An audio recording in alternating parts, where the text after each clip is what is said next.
vous invite à prendre place. Alors à tous ceux que je n'ai pas eu le temps de saluer, eh bien, soyez les bienvenus en ce lieu.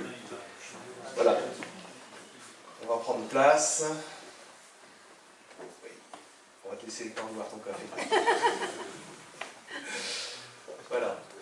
On va, si vous voulez, se lever, on va prier ensemble, demander au Seigneur sa grâce. Tendre Père Céleste, nous sommes réunis en ce lieu parce que nous avons reçu, Seigneur, de ta part cette sainte convocation d'être ensemble pour louer, adorer, glorifier ton nom. Et cela, Seigneur, ce n'est pas par nous-mêmes, par notre chair que nous pouvons accomplir cela, mais c'est bien par l'Esprit Saint que tu as placé en chacun de nous, mais aussi parce que tu nous as fait la grâce et le don précieux de ton Fils.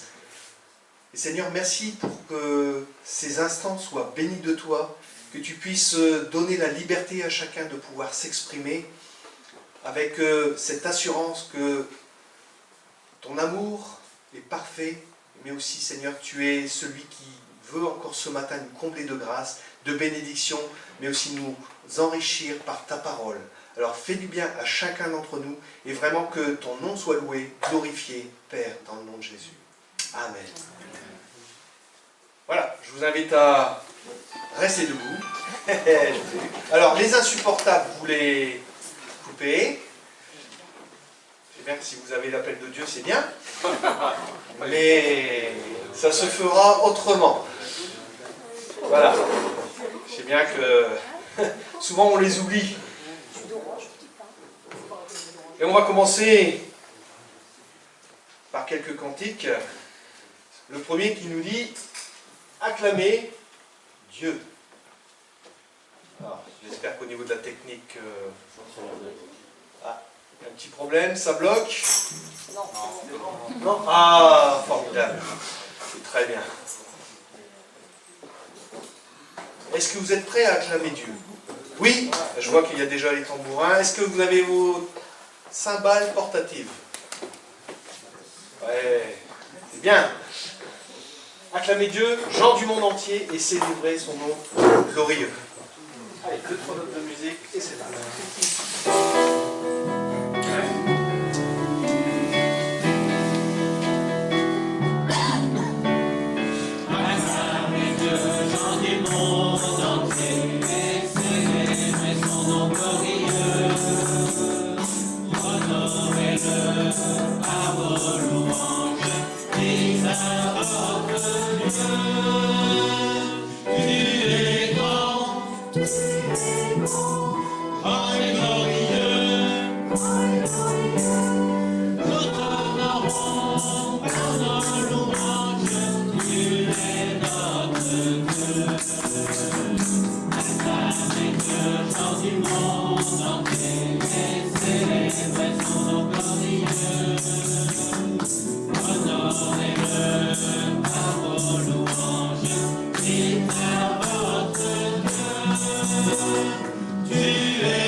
Avant de chanter le suivant, on va faire une petite lecture.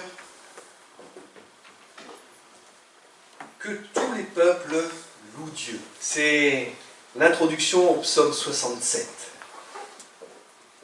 On pourrait penser déjà ce matin que de par la surface de la terre, bon, il y en a peut-être qui dorment encore, mais ils viendront bientôt à un moment donné où ils prendront ce temps, comme nous avons décidé de le faire ce matin, de louer, adorer notre Seigneur et notre Dieu. Que Dieu nous fasse grâce, qu'il nous bénisse, qu'il nous regarde avec bonté. Et là, on peut déjà commencer à réfléchir sur ce qu'est Dieu pour chacun de nous. Qui est Dieu pour toi? Parfois, dans ce monde, quand on discute et on parle de Dieu, on voit souvent un retour qui est négatif. Le Dieu vengeur, le Dieu qui va châtier le monde, le Dieu qui est aussi plein d'amour et plein de grâce. Et les deux sont équilibrés. Certes, la justice de Dieu en son temps s'accomplira, mais pour nous qui sommes dans sa main, nous avons maintenant une autre vision de notre Dieu, qui nous regarde avec bonté, afin que sur la terre, on reconnaisse comment tu interviens, et que dans toutes les nations, on voit comment tu sauves. Le but de Dieu, c'est de pouvoir offrir son salut, sa grâce à tout homme. Et c'est ce qu'il fait. Maintenant, le choix, entre guillemets, la balle est dans ton camp. Que les peuples te louent, ô Dieu. Que les peuples t'adressent leurs louanges. Et c'est ce que nous voulons faire ce matin, au travers de ces chants, mais aussi tout à l'heure, quand on aura ce temps personnel de pouvoir nous exprimer devant le Seigneur. Alors, je vous invite à chanter ce deuxième chœur. Célébrer, nous venons célébrer. C'est parti!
Que tous les peuples te louent, ô Dieu.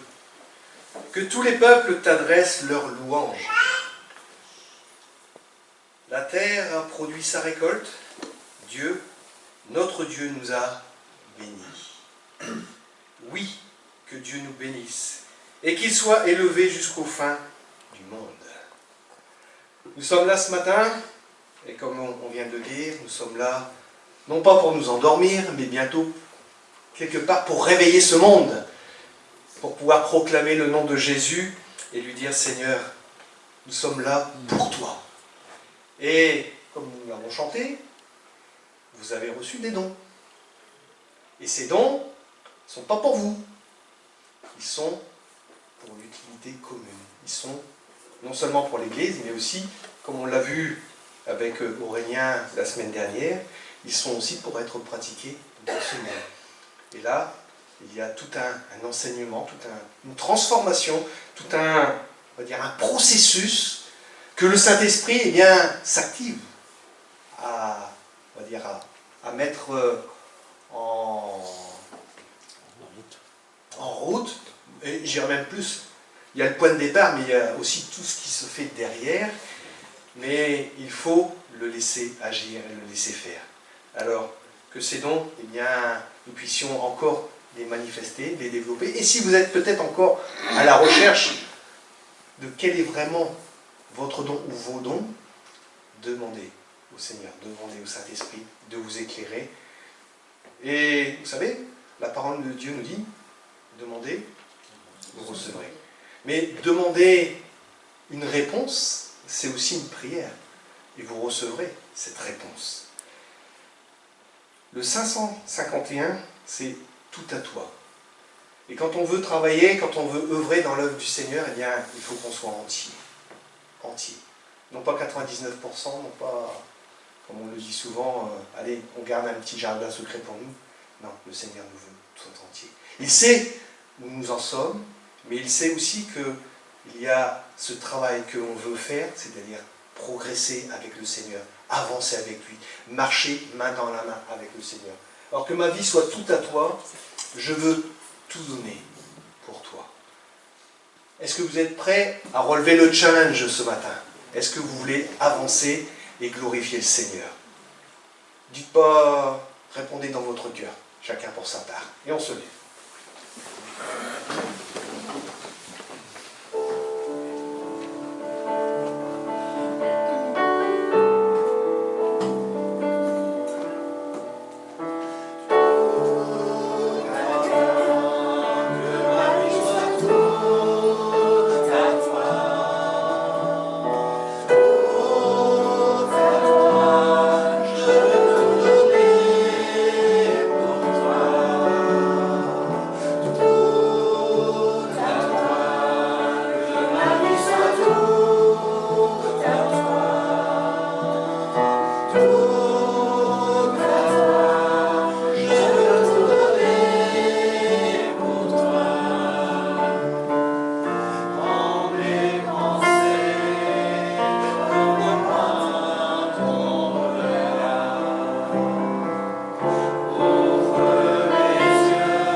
Avant de prendre la scène,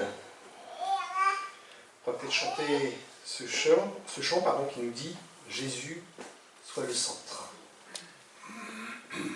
C'est un peu dans la continuité de ce que l'on vient de dire. Si on veut tout donner, il faut que Jésus soit le centre de nos vies. Centre de nos vies pour l'Église, mais aussi pour que le monde voit que nous sommes ses enfants, nous sommes ses disciples, et qu'il y a en nous quelque chose qu'ils n'ont pas. On devrait les interpeller. T'es pas comme les autres. Quand j'ai une blague foireuse, tu rigoles pas. On pourrait mettre 3 petits points avec tous les exemples qu'on pourrait imaginer, mais quelque part, le chrétien est celui qui doit dénoter. Dénoter par rapport à ce monde. Dénoter dans sa pureté, dans ses pensées, dans ses regards, dans tellement de choses. Comme Jésus a été complètement, on va dire, différent par rapport à tous ces scribes, tous ces sachants, parce qu'ils savaient, ils étaient l'élite, et pourtant, le Seigneur plus d'une fois les a repris. Mais il a aussi les interpellés pour les ramener dans des voies droites, mais ils ne l'ont pas voulu. Nous qui sommes ici présents, eh bien, nous voulons que Jésus soit notre centre, le centre de nos vies, le centre de notre cœur. Jésus soit le centre.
Voilà, que maintenant le Seigneur soit le centre de ce temps que nous allons vivre ensemble, le partage du pain et du vin, où nous allons nous rappeler ce que le Seigneur a institué lui-même. Il a dit, faites ceci en mémoire de moi.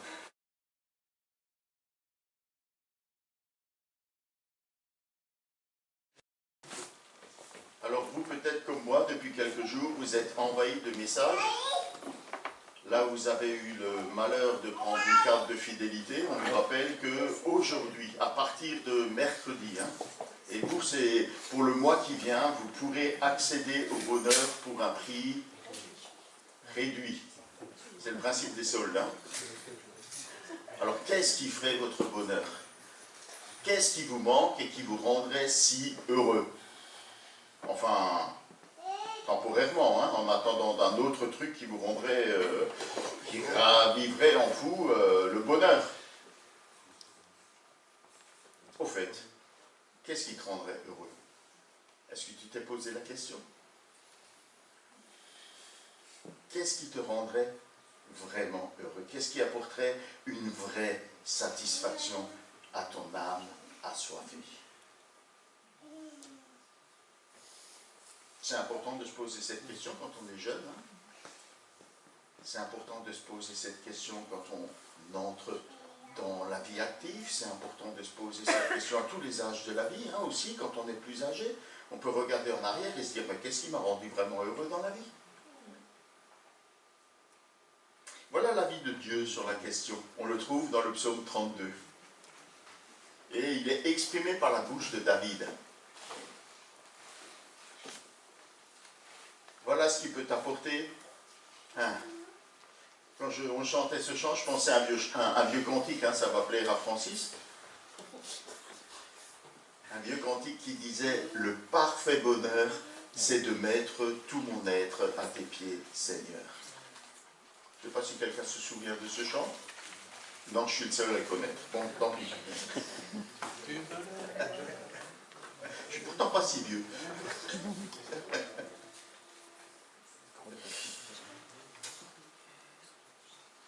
Alors, David médite. Il nous a dit que c'est une méditation de David. Il est en train de réfléchir aux choses de la vie, aux choses de Dieu. Et voilà ce qu'il se dit dans son cœur. Heureux l'homme dont la faute est effacée et le péché pardonné. Heureux l'homme au compte de qui l'Éternel ne porte pas le péché et qui est exempt de duplicité.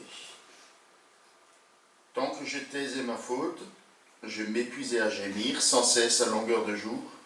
Sur moi, le jour et la nuit, ta main s'apesantissait, ma vigueur m'abandonnait, comme l'herbe se dessèche lors des ardeurs de l'été. Je t'ai avoué ma faute, je n'ai plus caché mes torts. J'ai dit, je reconnaîtrai devant l'Éternel les péchés que j'ai commis. Alors, tu m'as déchargé du poids de ma faute. Ainsi que tout homme pieux te prie au temps opportun. Si les grandes eaux déferlent, leurs flots ne t'atteignent pas. Tu es un abri pour moi, tu me gardes du danger. Autour de moi retentissent les chants de délivrance. Tu as dit, je t'inspirerai, je t'indiquerai le chemin que tu devras emprunter. Je serai ton conseiller, mes yeux veilleront sur toi. Ah, ne soyez donc pas stupides. Comme un cheval, un mulet dépourvu d'intelligence et dont il faut dompter la fougue par la bride et par le mors, sans quoi ils ne viendront pas vers toi. Ah, ils sont nombreux les tourments qui attendent les méchants, mais les hommes qui ont mis leur confiance en l'Éternel seront comblés par son amour. Juste, réjouissez-vous, mettez votre joie en l'Éternel et poussez des cris de joie, vous qui êtes droit de cœur. Et d'après cette méditation, le bonheur consiste en un cœur délivré du péché. Un cœur qui n'est plus tourmenté par son péché. Un cœur qui ne craint plus la sentence de l'Éternel. La manière dont il va demander des comptes aux méchants, aux impénitents. Chaque dimanche, cette occasion nous est redonnée de nous placer devant le Seigneur et de nous dire, mais la plus grande chose que j'ai dans la vie, Seigneur, c'est que tu m'as pardonné.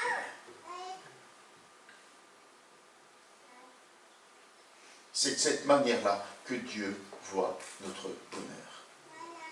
Et ce bonheur est si grand que Dieu n'a pas hésité à donner son Fils pour qu'il se réalise pour nous.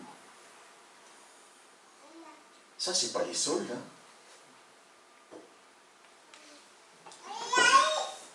Le prix a été encore plus élevé. La Bible dit que le prix du rachat de notre âme est tellement élevé qu'il n'aura jamais lieu parce qu'on n'a pas les moyens de le payer.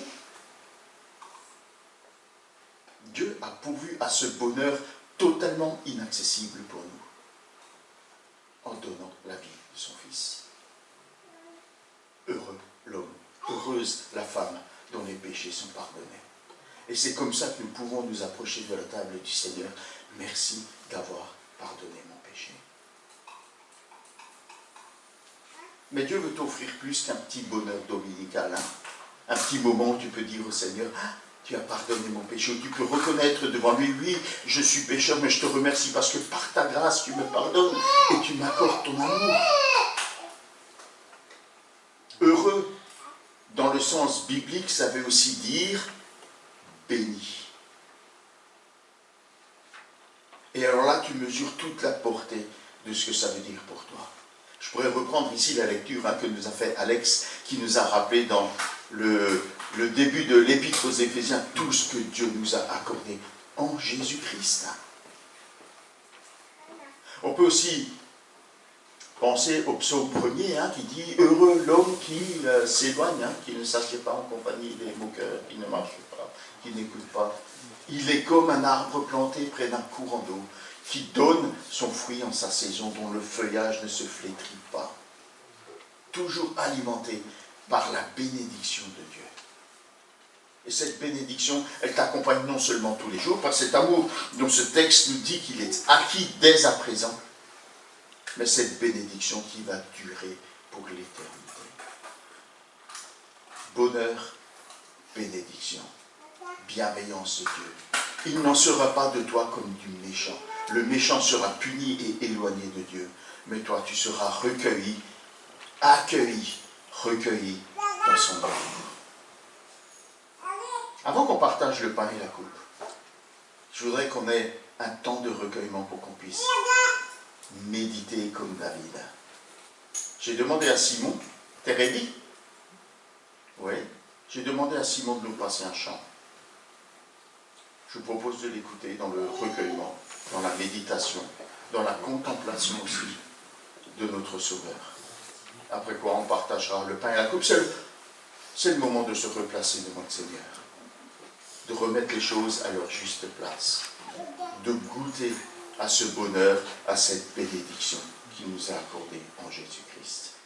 Écoutons ce chant dans le recueillement, la prière, et ensuite on va partager le pain et la coupe.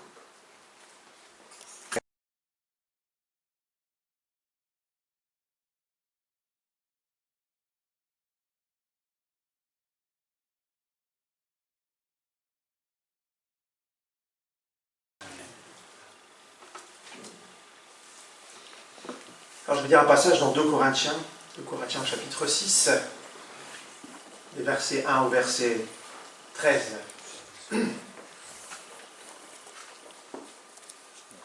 Puisque nous travaillons avec Dieu, nous vous exhortons à ne pas recevoir la grâce de Dieu en vain. Car il dit, au temps favorable, je t'ai exaucé, au jour du salut, je t'ai secouru. Voici maintenant le temps favorable, voici maintenant le jour du salut. Nous ne donnons aucun scandale en quoi que ce soit, afin que le ministère ne soit pas un objet de blâme, mais nous nous rendons à tous égards recommandables comme serviteurs de Dieu, par beaucoup de patience dans les tribulations, dans les calamités, dans les détresses, sous les coups, dans les prisons, dans les séditions, dans les travaux, dans les veilles, dans les jeûnes, par la pureté, par la reconnaissance, par la longanimité, par la bonté, par un esprit saint, par une charité sincère, par la parole de vérité, par la puissance de Dieu, par les armes offensives et défensives de la justice, au milieu de la gloire et l'ignominie, au milieu de la mauvaise et de la bonne réputation, étant regardés comme imposteurs, quoique véridiques, comme inconnus, quoique bien connus, comme mourants, et voici nous vivons, comme châtiés, quoique non mis à mort, comme attristés, et nous sommes toujours joyeux, comme pauvres, et nous nous enrichissons plusieurs, comme n'ayant rien, et nous possédons toutes choses. Notre bouche est ouverte pour vous, Corinthiens, notre cœur s'est élargi. Vous n'êtes point à l'étroit au-dedans de nous, mais vos entrailles se sont rétrécies. Rendez-nous l'appareil, je vous parle comme à mes enfants, élargissez-vous aussi. Que dire? Que dire? Sinon déjà de se rappeler un petit peu l'apôtre Paul, cet homme bien connu qui a répandu l'évangile partout, dans le bassin méditerranéen, en Liban, en Syrie, en Turquie, en Grèce, en Italie. À chaque fois qu'il arrivait quelque part, nous dit la parole, il allait à la rencontre des gens. Il a peut-être inventé le social. En tout cas, il allait spontanément vers les gens et il leur parlait de la bonne nouvelle. Voilà, ce qui est différent. Il ne leur parlait pas de la pluie et du beau temps, il leur partageait la bonne nouvelle. Cette nouvelle qui dit qu'on a ce privilège de pouvoir avoir une relation avec Dieu par Jésus-Christ. Voilà ce qu'il a annoncé, Paul, très clairement.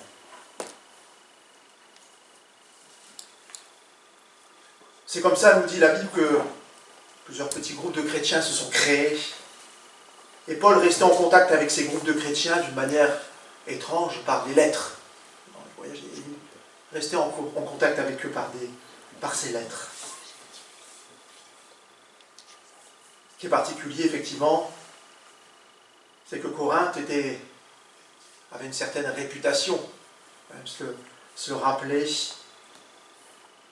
Et donc aujourd'hui, on a ces deux lettres de Paul aux Corinthiens, et cette deuxième lettre que je viens de lire, en tout cas ce chapitre, Paul l'a écrit après avoir reçu de Tite, un ami, une bonne et une mauvaise nouvelle. La bonne nouvelle, c'était que les Corinthiens avaient écouté ses conseils et ses recommandations. Jusque-là, il devait être satisfait, heureux. Et la mauvaise nouvelle, c'était que des personnes qui étaient venues à Corinthe après son départ avaient encouragé les Corinthiens à soupçonner les intentions de Paul à leurs égards. Alors ce matin, en lisant ce chapitre, alors je ne vous dis pas le nombre de fois que je l'ai lu, que je l'ai relu, mais pour autant, je me suis dit à un moment donné, ça démarre fort, puisque nous travaillons avec Dieu, nous vous exhortons à ne pas recevoir la grâce de Dieu en vain. Au temps favorable, je t'ai exaucé, au jour du salut, je t'ai secouru. Voici maintenant le temps favorable, voici maintenant le jour du salut. C'est clair, c'est net, c'est pas demain, c'est pas après-demain, c'est maintenant. C'est maintenant. Et je me suis dit, ce message, il s'adresse effectivement à moi, à nous, à chacun d'entre nous, et aussi à ceux qui se sont refroidis, à ceux qui ont délaissé quelque part le Seigneur, ceux qui ont abandonné leur foi.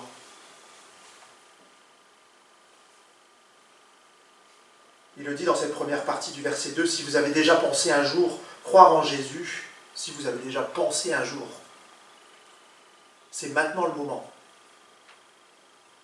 Vous savez, on se dit, moi je disais ça quand j'étais jeune, j'ai déjà dit un mot le Seigneur, on a parlé un jour, j'ai le temps.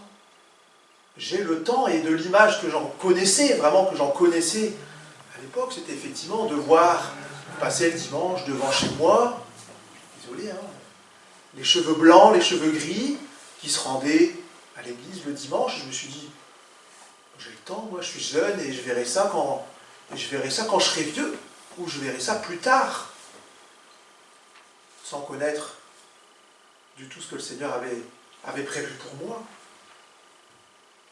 Peut-être que ce matin, tu es là et tu te dis, ouais, un jour j'ai pensé, tu étais là, tu as fait ce pas à un moment donné, et que tu t'es refroidi, et tu te dis, pourtant je sais que Dieu est amour, Dieu m'aime, voilà, il va me laisser prendre mon temps.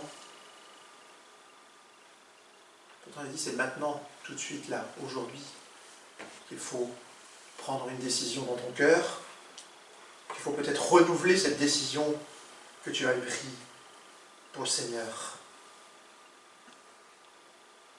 Jésus nous a averti d'avance qu'il viendra un temps où le mal se répandra à un tel point que l'amour d'un grand nombre de croyants se refroidira et qu'ils se détourneront de lui. On n'invente rien, c'est écrit dans la parole de Dieu.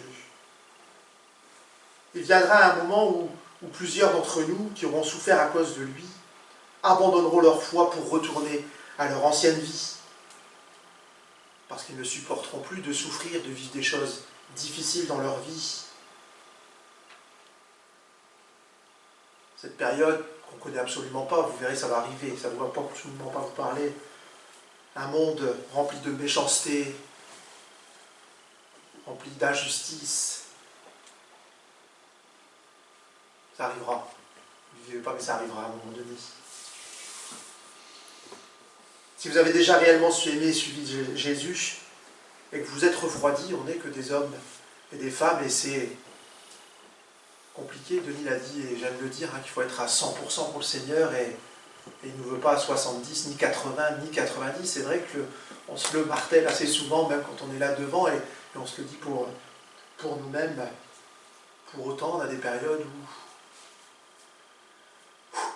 ça pèse, voilà, les choses, ça pèse dans nos cœurs, dans nos vies, alors on avance toujours, je pense qu'on avance toujours, mais voilà, parfois on fait du surplace, et on n'avance pas comme le Seigneur le voudrait. Le Seigneur s'adresse à nous ce matin, il nous invite à nous approcher de son trône. On vient de prendre ensemble ce repas pour se rappeler tout ce qu'il avait fait pour nous. Alors peut-être, effectivement, vous vous dites en vous-même, mais je peux me rendre en règle avec le Seigneur quand je veux. Pour l'instant, je ne suis pas prêt. Pour l'instant, je suis jeune ou moins jeune, j'ai des choses à vivre, j'ai encore des expériences à faire. Je vais encore prendre du temps pour m'amuser avec les amis, avec les copains. Tout un tas d'excuses. Et vous dites, mais je sais en plus que Dieu, il est bon avec moi, il m'aime. Et quand je serai prêt, je reviendrai vers lui. Et je ferai ce pas vers lui. Qui n'a jamais pensé ça, à un moment donné dans sa vie? C'est tellement vrai quand on est cette ligne de jeunes, nos jeunes amis de Calais, qu'on est content de voir. Nous, ça fait plaisir de vous voir. Et je me souviens, à votre âge, avoir ce genre de réflexion. Même quand un jour on m'a parlé du Seigneur, de ce qu'il avait fait dans ma vie, vraiment, ok, je l'avais dans un coin de ma tête, peut-être dans un coin de mon cœur, mais pour autant, difficile de vivre dans ce monde et ne pas être du monde, et surtout quand on devient chrétien, qu'on essaye de s'engager avec le Seigneur. Comment être, on veut être tout feu tout flamme pour le Seigneur, et parfois, je le dis en transparence, il y a des dommages collatéraux alors qu'on mesure, parce que c'est ce que le Seigneur nous demande. Moi, j'ai perdu des amis, je me souviens, quand j'étais jeune, j'ai perdu des amis parce que j'avais osé, j'avais affirmé que moi, le dimanche, non, c'est terminé pour moi d'aller faire les balades en vélo ou d'aller à droite et à gauche parce que j'allais à l'église. Ça, il y en a qui ont grincé des dents. Non, tu vas pas venir avec nous, tu nous lâches, etc. Quand on est jeune, ça fait débat quand même dans nos vies. C'est un petit peu, ça nous remue un petit peu, mais en tout cas, d'avoir pu prendre cette position-là, à ce moment-là, c'était important. Dieu nous explique clairement dans sa parole combien il est dangereux et quel risque on prend quand on se refroidit. Et quand on se refroidit, c'est vrai que Dieu ne s'éloigne pas de nous. Il ne s'éloigne pas de nos frères et sœurs qui se refroidissent ou qui l'abandonnent. La parole nous dit que sa grâce, elle est tout le temps disponible, elle est à notre disposition. Le Seigneur veut effectivement nous pardonner.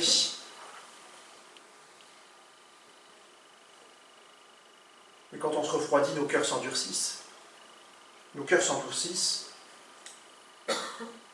On abandonne le Seigneur, au point où on se retrouve dans un état d'esprit où non seulement la parole de Dieu ne produit au plus aucun effet dans nos cœurs, on n'est plus touché par rien du tout. Vous savez, c'est quand on dit un cœur de pierre, il n'y a pas d'autre. Pierre pour. Et on s'éloigne de plus en plus de l'éloignement du Seigneur.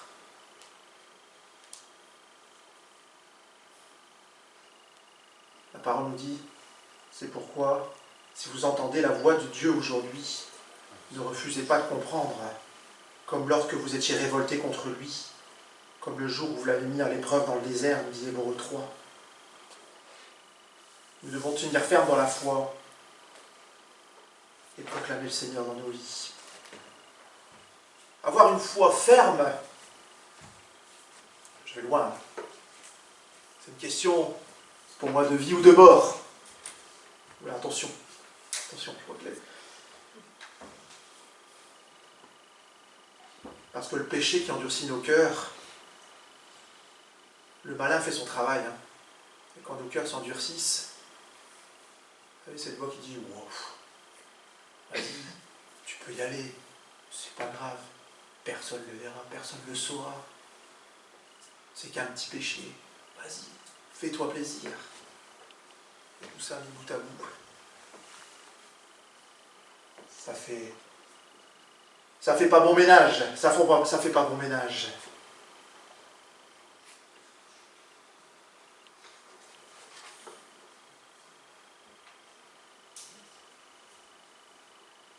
Souvent les épreuves de la vie, c'est souvent dans les épreuves de la vie qu'on teste un petit peu notre foi. Alors, c'est pas exactement le sens de mon propos, mais quand on vit des épreuves, ce matin, on fait des choix. Alors on fait le choix, tout bon chrétien, on se met devant le Seigneur, on prie, on lui demande ce qu'on doit faire. Et j'aime dire que 2 fois sur 3, le Seigneur, il répond à côté. Il répond à côté de mes questions. Non. Il répond à côté des réponses que j'attends. Et du coup, ça se verrouille un petit peu parce que je suis frustré, mais Seigneur, voilà, je suis dans cette situation-là. Finalement, moi, j'attendais que tu valides que je prenne ce chemin-là, et pour autant, c'est pas ce que tu veux dans ma vie. C'est pas ce que tu veux dans ma vie, et tu me le dis, et du coup, je bloque. Ah non, j'ai vécu ça, et la seule chose qu'on retient, c'est le Seigneur n'a pas répondu à ma prière. Non, il n'a pas répondu à ce que je voulais dans ma prière. Pour autant, le Seigneur sait mieux que tout ce que nous avons besoin.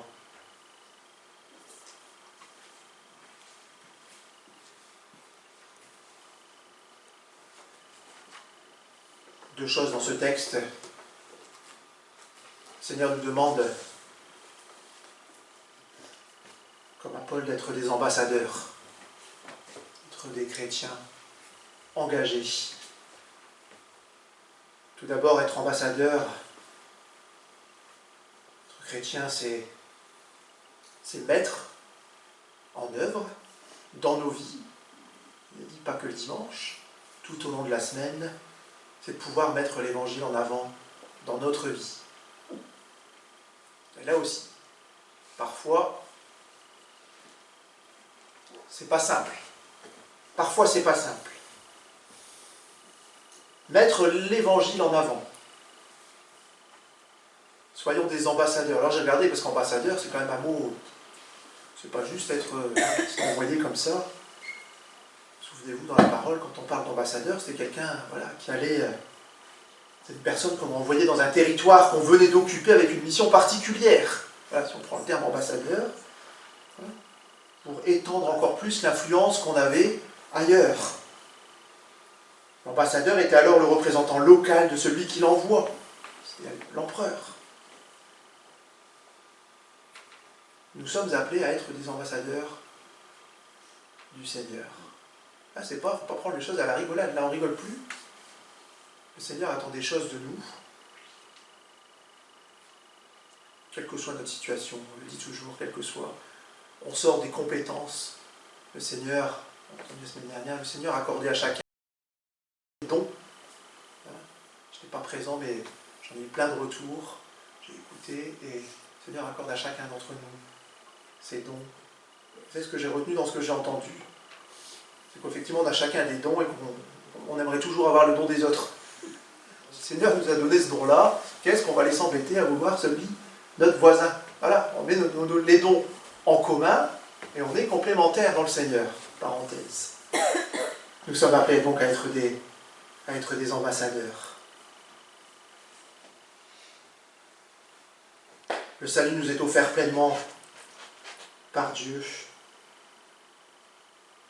Et dans ce texte, Paul veut montrer que sa principale préoccupation, c'est justement de mettre en œuvre le plan du Seigneur, et inviter les autres à le suivre. Il nous est dit qu'un ambassadeur doit vivre, et cette petite phrase,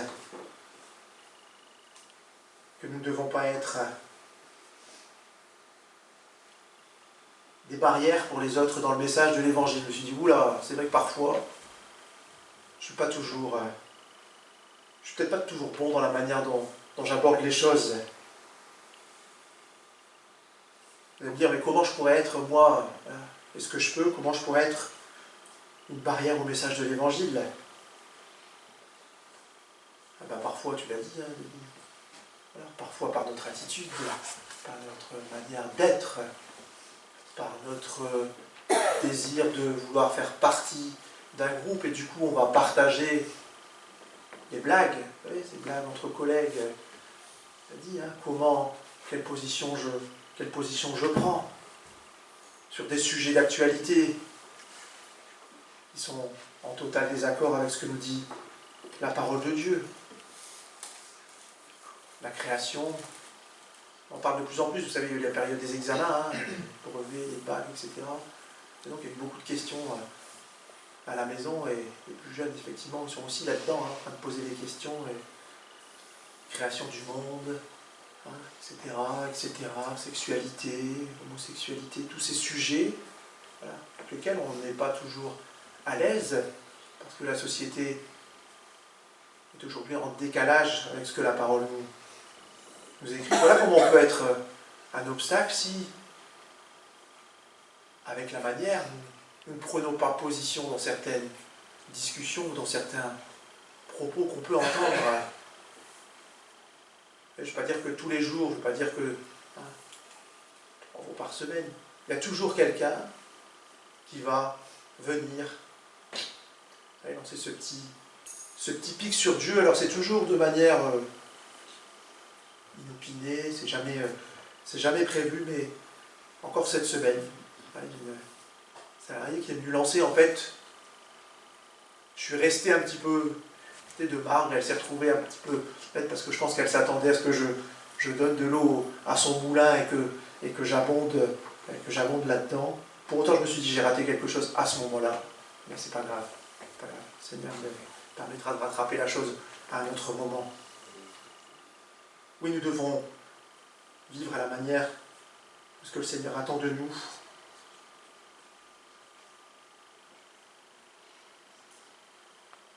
Et ne pas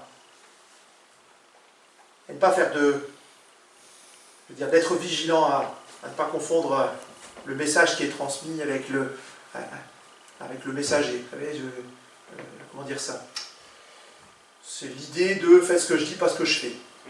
Vous voyez un petit peu, ça parle à tout le monde. Faites ce que je dis, surtout pas ce que je fais. Et bien parfois, il peut nous arriver d'être comme ça dans notre vie chrétienne.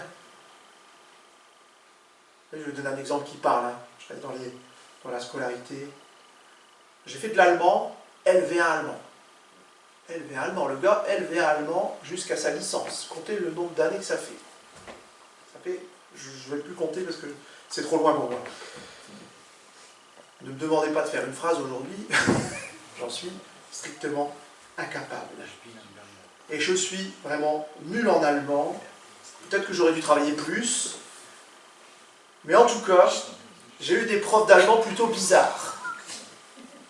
Je me souviens de ma prof de collège, elle était super. D'ailleurs, j'avais 17 de moyenne avec elle. C'est très bien. Et puis, les années ont passé, je suis arrivé au lycée, j'ai eu une prof qui était plutôt... J'ai fait une grande chute. 16,5. Vous imaginez un petit peu le choc. Je me trouvais jusqu'au collège, je me trouvais bon en allemand. D'accord. En tout cas, les profs d'allemand, je les trouvais effectivement bizarres, très bizarres, ennuyeux. Et du coup, ce prof de lycée qui m'a un peu dégoûté de la matière. C'est valable pour d'autres, maths, chacun fera son exemple. Moi, en tout cas, c'était l'allemand. Du coup, j'étais complètement démotivé par cette matière. Je faisais le strict minimum. Ce que je veux dire par là, c'est que souvent le message Le messager représente le message. Vous voyez ce que je veux dire là? J'aime pas l'allemand parce que c'est comme de ma prof d'allemand. C'était vraiment comme ça. C'était vraiment comme ça. À l'inverse, j'ai eu un super prof de français qui m'a donné envie. C'est vrai, hein, c'est vrai. Alors quand on nous voit, nous, enfants de Dieu, quelle attitude on a? Est-ce qu'on a l'attitude? Alors attention, hein, en plus on a enregistré, alors j'ai rien du tout contre des profs d'allemand, parce que j'en ai connu aussi des super. Hein, faut que je le dise quand même. Mais quand on nous voit, nous, chrétiens, qu'est-ce qu'on renvoie aux autres? Qu'est-ce qu'on renvoie? Est-ce qu'on peut nous dire, moi je suis dégoûté de la chrétienté, je suis chrétien, moi c'est pas la peine, hein. C'est pas la peine, j'ai pas envie d'aller plus loin. Ouais, peut-être. Alors on fait ce qu'on peut. On fait ce qu'on peut.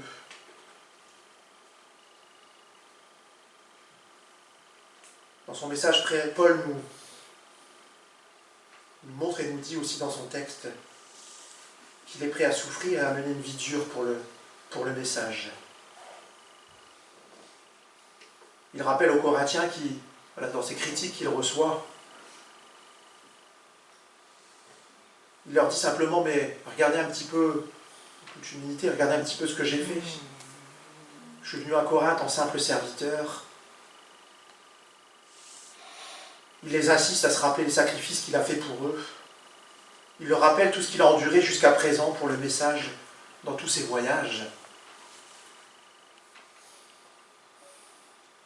Et que finalement, s'il avait prêché pour sa propre paroisse, comme on aime le dire dans notre région, il n'aurait certainement pas voulu subir tout ça. Je ne pense pas qu'il ait choisi de vivre tout cela. Et on peut se dire, pourtant, c'est Paul qui a accepté de souffrir pour une telle cause. Ça devrait lui donner quand même une certaine légitimité auprès des Corinthiens.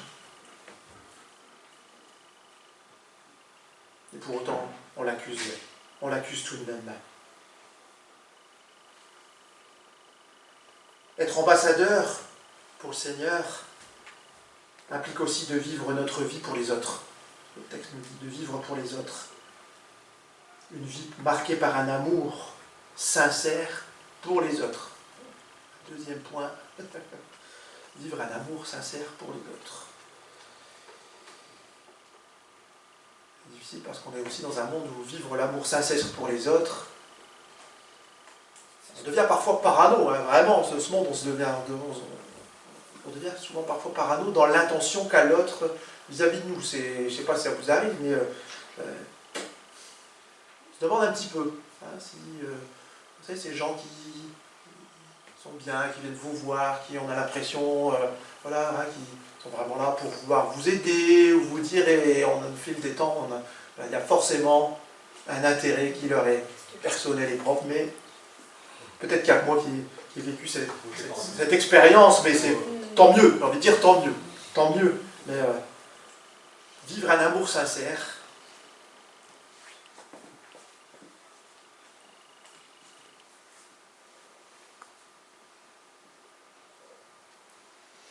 comment vous arrivez à être sincère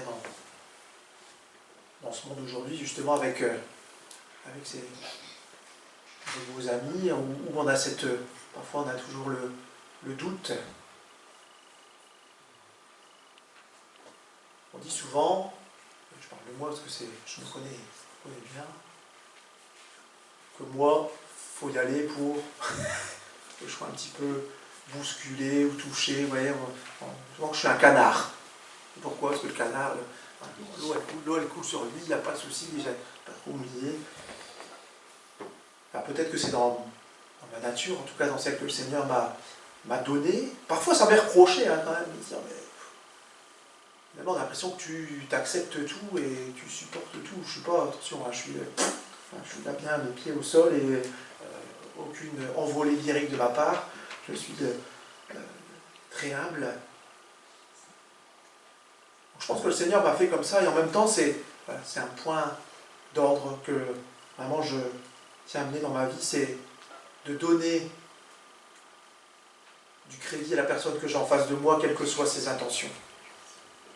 vraiment, de voir en l'autre quelqu'un de bon. Alors il y a aussi voilà, des formations professionnelles, mais n'empêche que, enfin, je pense que la déformation professionnelle, elle vient de ce que le Seigneur a mis dans mon cœur, parce que j'ai vraiment envie de voir chez l'autre le bon, et je ne maîtrise pas, ou pour le coup, je ne perçois pas toujours la mauvaise intention de l'autre, et je me dis parfois que je suis bien content. Je suis bien content de ne pas l'apercevoir tout de suite, et j'apprends de mes erreurs, hein, attention, hein, j'apprends, parce que des fois, quand on se prend une claque, hein, là, je t'en viens à la deuxième joue, c'est pas un souci, mais n'empêche que c'est quelque chose d'important. Et pour moi, ça fait partie aussi de cet amour sincère, de dire, voilà, je t'apprécie, je t'aime avec ce que tu es, avec ce que tu es. Tu es fait comme ça, avec ce caractère-là, avec cette façon de parler de là, cette façon de parler, avec cette façon de penser. C'est là où parfois hein, ça heurte, parce que quand on est face à quelqu'un qui s'oppose à tout ce qu'on peut lui proposer du Seigneur et à tout ce que le Seigneur nous présente, vivre un amour sincère pour les autres. C'est quoi votre réaction quand vous n'êtes pas apprécié par la personne qui est en face de vous et que vous essayez de tout faire pour elle, pour l'aider, et en fait, vous vous rendez compte que quoi que vous fassiez, il n'y a pas de retour. Alors, il n'y a pas de retour, en tout cas, elle ne vous apprécie pas. Pour beaucoup, quand on se trouve dans cette situation-là, on est face à quelqu'un qui soupçonne mes motivations, parce que là, je parle des motivations de l'autre, mais parfois, on peut aussi avoir, nous aussi, des arrière-pensées. Franchement, il faut appeler un chien un chien. Quand vous avez quelqu'un en face de vous qui soupçonne vos motivations, on a des gens qui montent sur le grand chevaux et qui se trouvent en colère, d'autres qui se ferment complètement comme une huître. Et je vous avoue qu'au bout du bout, je suis plutôt dans cette deuxième catégorie, mais vraiment au bout du bout, hein, quand vraiment, on ne comprend pas ce que je dis, etc. Moi, je me ferme. Je me ferme et je ne dis plus rien. Et je ne dis plus rien.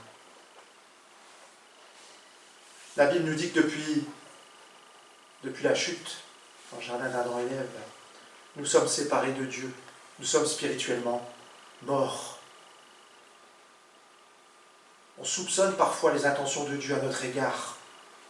Pour beaucoup de ceux qui nous entourent, on dit ce matin, Dieu est ennuyeux. Dieu peut être vu comme un Dieu ennuyeux, un père fouettard. Quelqu'un qui est là pour... Non, ça c'est pas bien. Et je disais en parallèle, dans un livre, personne disait, mais la vie chrétienne, c'est pas simplement respecter une liste de règles.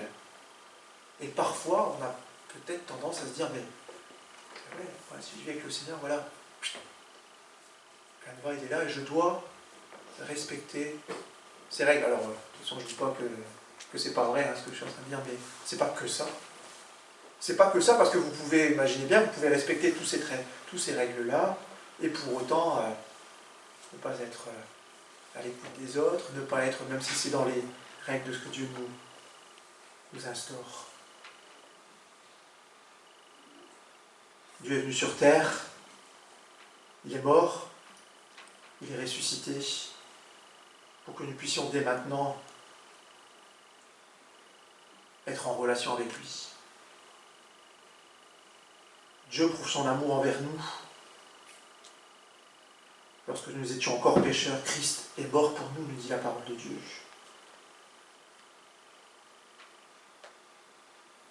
C'est bien lui qui a décidé de faire le premier pas.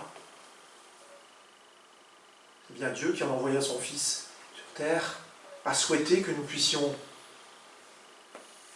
revivre cette communion avec lui. Ce matin encore, la balle, elle est dans notre camp. Elle n'est pas dans le camp de ton voisin de droite ou de ton voisin de gauche. Elle est dans ton camp à toi. Et si on veut vivre pleinement avec Jésus, il nous faut l'accepter. et nous pouvons le connaître dès maintenant. Et pour l'accepter, il faut aller à sa rencontre, il faut le connaître. C'est comme s'il y a quelqu'un qui vous plaît, célibataire, il y a quelqu'un qui vous plaît, et puis c'est bien, vous ne faites rien, vous n'allez pas à sa rencontre quand on a envie de connaître quelqu'un. On passe du temps avec elle, on apprend à la connaître. Pourquoi ne pas choisir maintenant de faire confiance à Dieu et de commencer une relation avec lui? On revient au début, pourquoi repousser à plus tard? Pourquoi remettre à demain ce qu'on peut faire aujourd'hui? C'est pas écrit dans la Bible, mais en tout cas, ça veut dire c'est maintenant le jour du salut. C'est là maintenant, tout de suite, que tu dois te reconnaître comme pécheur et dire, mais Seigneur, moi j'ai envie de te connaître, j'ai envie de vivre avec toi.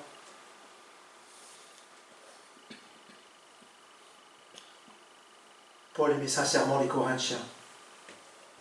Et il avait à cœur qu'ils puissent encore entendre la bonne nouvelle et que celle-ci puisse se répandre. Combien de temps acceptez-vous de vous donner pour le Seigneur, de partager votre foi autour de vous, sachant que Dieu pourvoira à nos besoins? Vas-tu prendre le temps d'aller vers les autres? Vas-tu prendre le temps d'être un ambassadeur qui veut vivre la parole, qui veut vivre sa foi, qui veut partager sa foi, qui ne veut pas être un obstacle dans le partage de l'Évangile?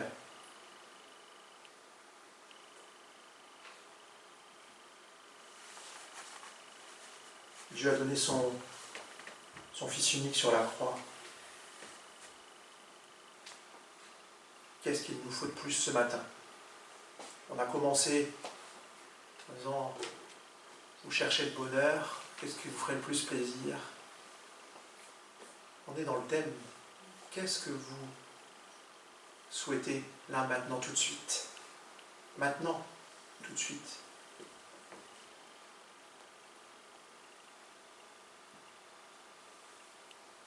Paul nous rappelle dans ce passage qu'être un ambassadeur pour Dieu, c'est faire attention à ne pas être un obstacle à ce que Dieu veut faire.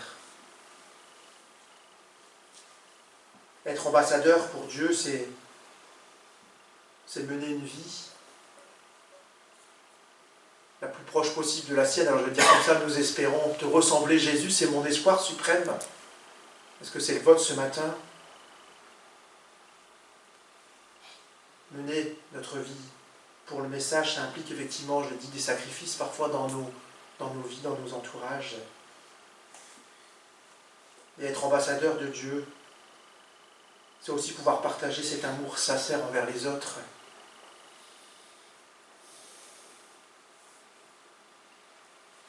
Dans la fin du verset, je ne vais pas m'étendre parce que je me suis arrêté un petit peu avant, mais j'étais jusqu'au bout de la lecture et à la fin il me dit, nous sommes le temple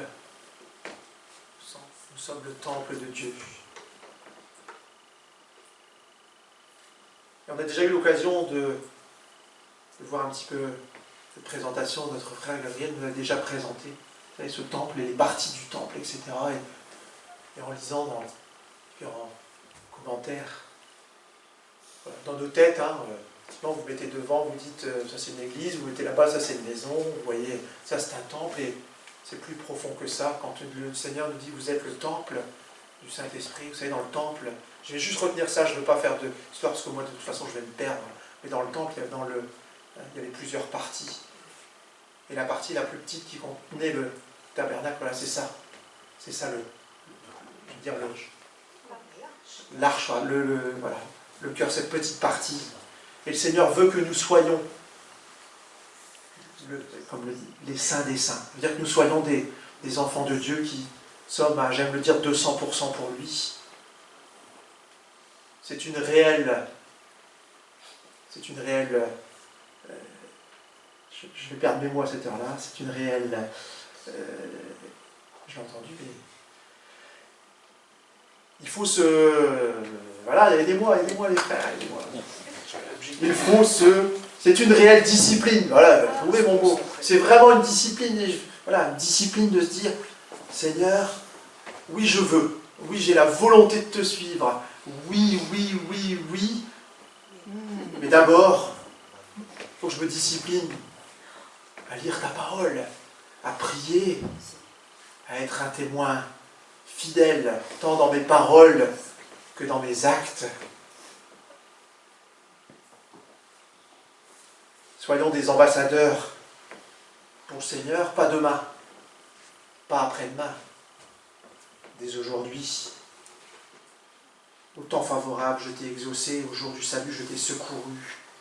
Voici maintenant le temps favorable, voici maintenant le jour du salut. Et vous relirez toute cette liste que j'ai lue, puisque l'ambassadeur doit faire preuve de patience. Enfin, vous avez bien vu, patience, c'est mon deuxième prénom.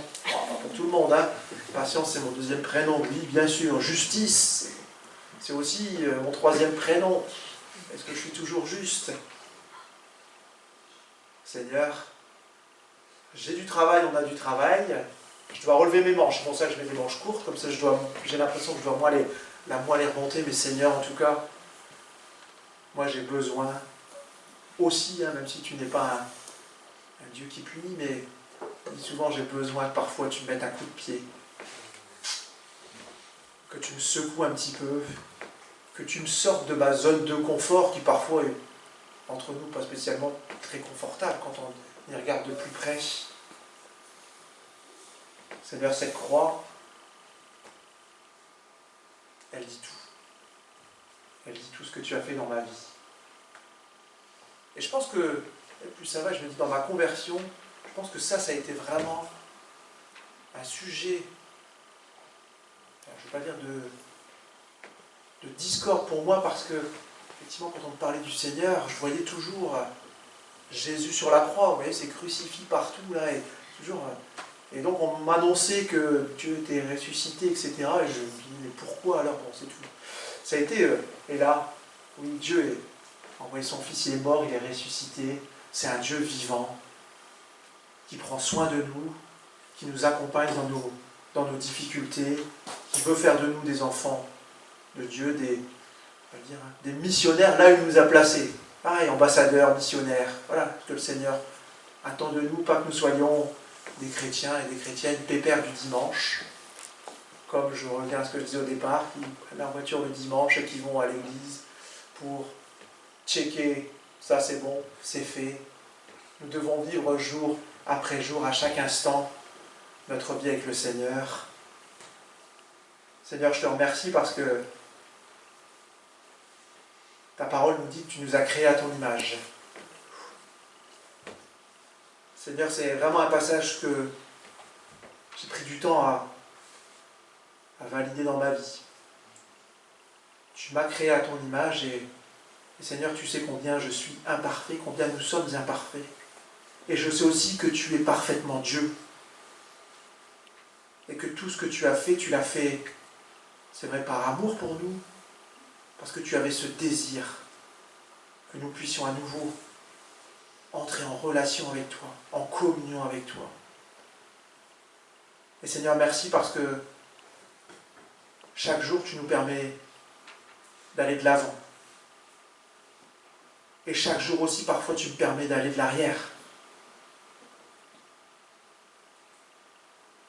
Seigneur, même si ta parole nous dit qu'il ne faut pas nous retourner pour ce qui s'est passé en arrière. En tout cas, Seigneur, merci parce que tu nous apprends aussi à vivre de nos expériences avec toi, de nos mauvais choix. Parce que oui, parfois, Seigneur, nous pouvons être à notre niveau des obstacles à l'annonce de ta parole. Seigneur, que dans ma vie, ce que je montre, en tout cas ce que j'exprime, eh bien je puisse moi-même le vivre à 100%. Alors ce matin, Seigneur, si Si quelqu'un se disait qu'il avait le temps, je verrai ça demain, je verrai ça plus tard, je verrai ça quand mes cheveux blancs vont commencer à pousser. Attention, ça arrive plus vite que prévu parfois. Eh bien, tu nous rappelles que c'est maintenant. C'est maintenant le moment favorable. Seigneur, on l'a chanté tout à l'heure. Tout à toi. Que ma vie soit tout à toi. Seigneur, c'est ce que nous voulons. Nous voulons te donner toute notre vie, tout notre cœur, toutes nos faiblesses, mais aussi toutes nos forces, tous les dons que tu nous as donnés, Seigneur. Eh bien, nous voulons encore te les présenter ce matin pour que tu puisses faire fructifier dans nos vies, Seigneur. Pas pour une édification personnelle, mais pour que ton nom soit proclamé autour de nous, pour que, effectivement, notre frère nous l'a dit, que c'est ceux qui nous entourent disent, mais tu as quelque chose, toi. Il y a quelque chose en toi qui me donne envie.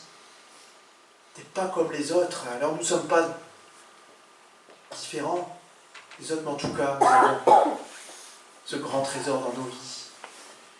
C'est de t'avoir fait confiance, de nous être reconnus comme pécheurs devant toi. Seigneur, merci pour tant d'amour à mon égard. Merci de faire de nous tes ambassadeurs et de développer chacune de ces compétences que tu nommes là dans ce passage, Seigneur, de chacune de ces traits de caractère, Seigneur. Seigneur, sois béni, sois loué, Seigneur Jésus. Dans le beau nom de Jésus. Amen.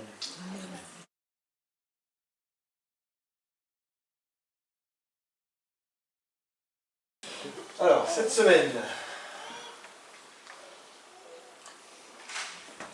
ça sera la conclusion de cette année pour l'étude biblique, puisque nous arrivons à la fin, au final, et donc toujours en présentiel et éventuellement par Google Meet pour ceux qui sont au loin. On vous invite à nous rejoindre. Suivant, donc dimanche prochain, notre culte, comme d'habitude, à 10h. Nous nous retrouvons dans la joie pour célébrer le Seigneur. Suivant.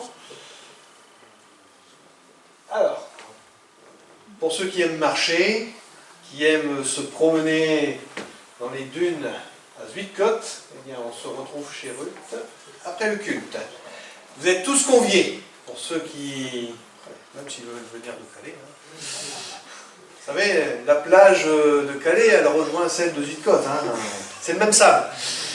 Alors, soyez les bienvenus pour ceux même qui nous visitent, les frères et sœurs qui viennent de loin pourraient éventuellement partager votre pique-nique avec nous si vous voulez.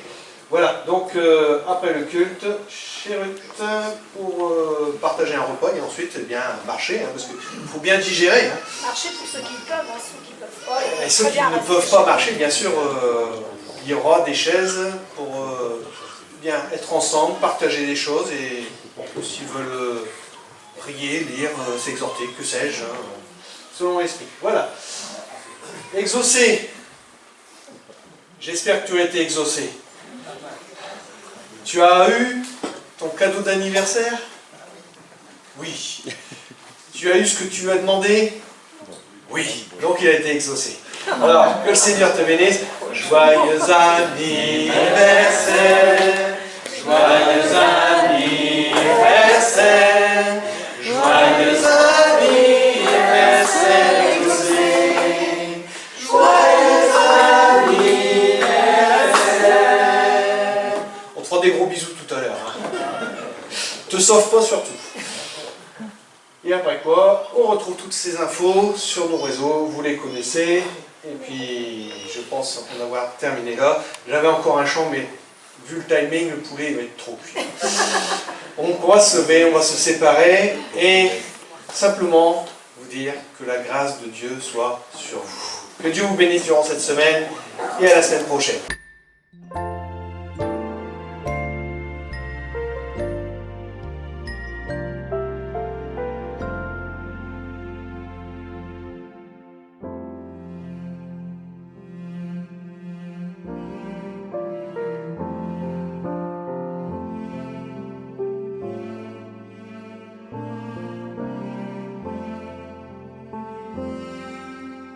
Amen.